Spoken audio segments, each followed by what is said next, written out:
একটা ছোট গ্রামের নাম ছিল নূরপুর। গ্রামটা খুব সুন্দর, চারদিকে সবুজ মাঠ, পাখির ডাক আর ভোর হলে মসজিদের আজানের সুরে পুরো এলাকা ভরে উঠত। সেই গ্রামেই থাকত রাহিম নামে এক কিশোর। রাহিম খুব শান্ত স্বভাবের ছিল, আর ছোটবেলা থেকেই নামাজ পড়া ও দোয়া করার অভ্যাস ছিল তার। রাহিমের পরিবার খুব ধনী ছিল না।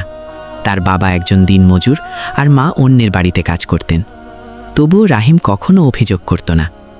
তার একটা বড় স্বপ্ন ছিল, ভালোভাবে পড়াশোনা করে একদিন পরিবারের কষ্ট দূর করবে। একদিন হঠাৎ তার বাবা অসুস্থ হয়ে পড়লেন। কাজ করতে পারলেন না, ঘরে আয় বন্ধ হয়ে গেল। রাহিম দেখল তার মা লুকিয়ে লুকিয়ে কাঁদছেন।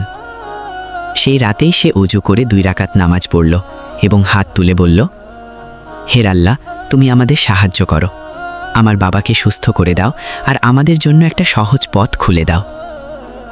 দিন যেতে লাগলো, কিন্তু অবস্থার খুব একটা পরিবর্তন হলো না। তবুও রাহিম দোয়া করা বন্ধ করল না। সে বিশ্বাস করত দোয়া কখনো বৃথা যায় না। এক সকালে স্কুলে যাওয়ার পথে রাহিম রাস্তার পাশে একটি মানিব্যাগ পেল। ভেতরে বেশ কিছু টাকা আর একটি পরিচয়পত্র ছিল। মুহূর্তের জন্য তার মনে হলো এই টাকা দিয়ে তো বাবার ওষুধ কেনা যাবে, কিন্তু পরক্ষণেই সে ভাবল, এটা তো আমার না, অন্য কারো কষ্টের টাকা হতে পারে। সে পরিচয়পত্রের ঠিকানা দেখে মানিব্যাগটি ফেরত দিতে গেল। দরজা খুললেন এক বৃদ্ধ লোক। মানিব্যাগ দেখে তিনি অবাক হয়ে বললেন, বাবা, আমি তো এটা হারিয়ে ভেবেছিলাম আর পাবো না, এতে আমার খুব দরকারি টাকা ছিল। বৃদ্ধ লোকটি রাহিমের সততায় এত খুশি হলেন যে তাকে কিছু টাকা দিতে চাইলেন, কিন্তু রাহিম বিনয়ের সাথে বলল, চাচা, আমি শুধু আমার দায়িত্ব পালন করেছি।